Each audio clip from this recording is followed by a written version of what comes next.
Hello hi അസ്സലാമു അലൈക്കും. എന്താണ് വിശേഷങ്ങൾ? എല്ലാവരുടെയും സുഖമല്ലേ? ഞാനിന്ന് നമുക്ക് സിമ്പിളായിട്ട് കുക്കറിൽ ഒരു പെരി പെരി അൽഫാം എങ്ങനെ ഉണ്ടാക്കാമെന്നാണ് കാണിക്കുന്നത്. ചിക്കൻ്റെയാണ് കേട്ടോ ഉണ്ടാക്കുന്നത്. അപ്പോൾ നമുക്ക് വീഡിയോയിലേക്ക് കടന്നാലോ? അതിനായിട്ട് ഞാൻ ചെറിയ ചിക്കനാണ് കേട്ടോ വാങ്ങിച്ചിരിക്കുന്നത്, 4 പീസിൻ്റെ. അത് നന്നായി കഴുകി ഫ്രഷാക്കി അത് നന്നായി കഴുകി ഒരു പാത്രത്തിലേക്ക് വെക്കുക. എന്നിട്ട് അതിലേക്ക് വേണ്ട മസാലകൾ നമുക്ക് തയ്യാറാക്കാം. ഞാൻ അത് കഴിഞ്ഞിട്ട് അതിൽ കുറച്ച് സൊർക്കൊഴിച്ച് വെച്ചു കിട്ടാം, കാരണം സോഫ്റ്റ് കിട്ടാൻ വേണ്ടിയിട്ടേ. അപ്പോൾ സൊർക്കൊഴിച്ചിട്ട് ഒരു അരമണിക്കൂർ നേരം വെച്ചു കിട്ടാം.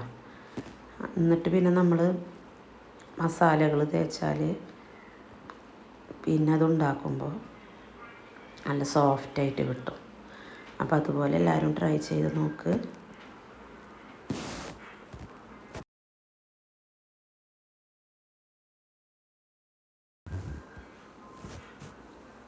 നമുക്ക് മസാലയിലേക്ക് വേണ്ട സാധനങ്ങൾ എന്തൊക്കെയാണെന്ന് നോക്കാം.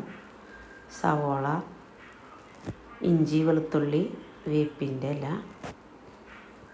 പിന്നെ കുറച്ച് ഗരം മസാല, ഞാൻ പട്ട, കരിമ്പൂ, ഏലക്കായ, കുരുമുളക്, കുറച്ച് കളറൊഴിച്ച് ഒരു നുള്ള് അറബി മസാലയുടെ പൊടിയും കൂടി മിക്സ് ചെയ്ത് ഇട്ടാൽ അതും കൂടിയിട്ടാണ് ഞാൻ മിക്സ് ചെയ്തിട്ട് ഇതിൽ തേച്ച് വെച്ചത്.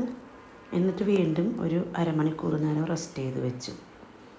അതിന് ശേഷം ഒരു കുക്കർ അടുപ്പത്ത് വെച്ച് അതിലേക്ക് കുറച്ച് വെളിച്ചെണ്ണ ഒഴിച്ച് നമുക്ക് ഓരോ പീസുകളായിട്ട് നമുക്ക് കുക്കറിലേക്ക് ഇടാം. ഞാൻ ഓവനിലും ചെയ്യാറുണ്ട് കേട്ടോ. ഇന്നിങ്ങനെ ഒന്ന് ട്രൈ ചെയ്ത് നോക്കിയതാണ്. ഒരു മണിക്കൂർ കൊണ്ടെല്ലാം സെറ്റായിട്ടാണ്.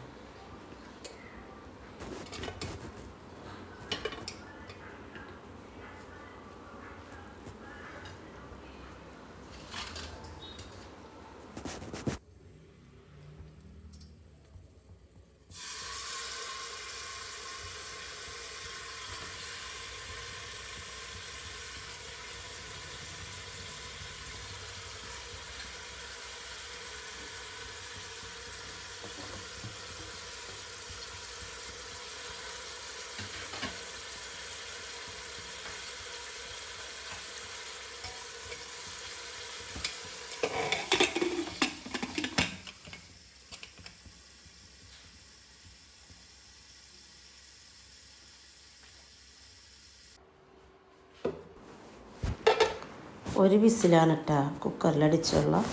അത് കഴിഞ്ഞ് ഞാൻ പിന്നെ അത് ഏകദേശം വെന്ത് എന്ന് കണ്ടപ്പോൾ അതിൻ്റെ ആവി പോയതിന് ശേഷം ഞാനൊരു നോൺ സ്റ്റിക്കിൻ്റെ ഒരു ബിരിയാണി പോട്ടുണ്ടായിരുന്നു, അതിലേക്ക് കുറച്ച് വെളിച്ചെണ്ണ ഒഴിച്ച് അതിലേക്ക് ഞാനത് വേവിച്ചതുണ്ടല്ലോ, ആ ചിക്കൻ്റെ പീസ് വേവിച്ച ചിക്കൻ ഉണ്ടല്ലോ പരത്തി അതിലേക്ക് അങ്ങനെ 4 പീസ് ഇങ്ങനെ പരത്തിയിട്ട് വെച്ച് കൊടുത്തുട്ട.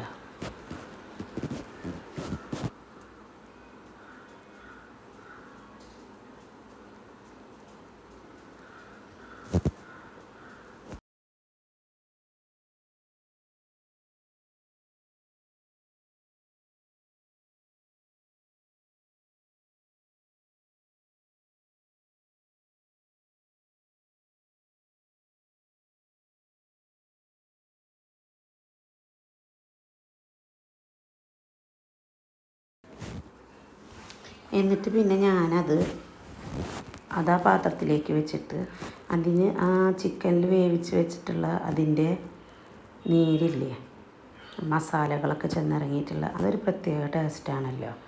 അപ്പോൾ അതങ്ങനെ ഒഴിച്ചാൽ വീണ്ടും വേവ് കൂടിയെങ്കിലോ. അപ്പോൾ ഞാനതൊരു ചട്ടിയിലേക്കിട്ട് അത് നന്നായി വറ്റിച്ചിട്ട് നമുക്ക് പെരി പെരി അൽഫാമാണല്ലോ ഉണ്ടാക്കുന്നത്.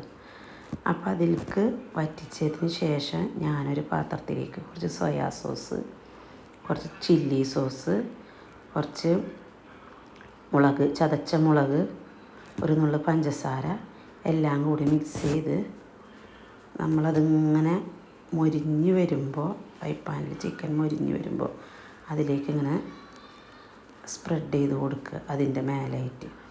എന്നിട്ട് ഈ ഭാഗം ഏകദേശം ആക്കി കൊടുത്തുന്നുണ്ടെങ്കിൽ അത് വീണ്ടും മറിച്ചിട്ട് അപ്പുറം ഭാഗം ചെയ്തിട്ട് ഒരു 5 മിനിറ്റ് നേരം റെസ്റ്റ് ചെയ്ത് വെക്കുക. അടിപൊളിയാണ്, എല്ലാവരും ട്രൈ ചെയ്ത് നോക്കുക കേട്ടോ.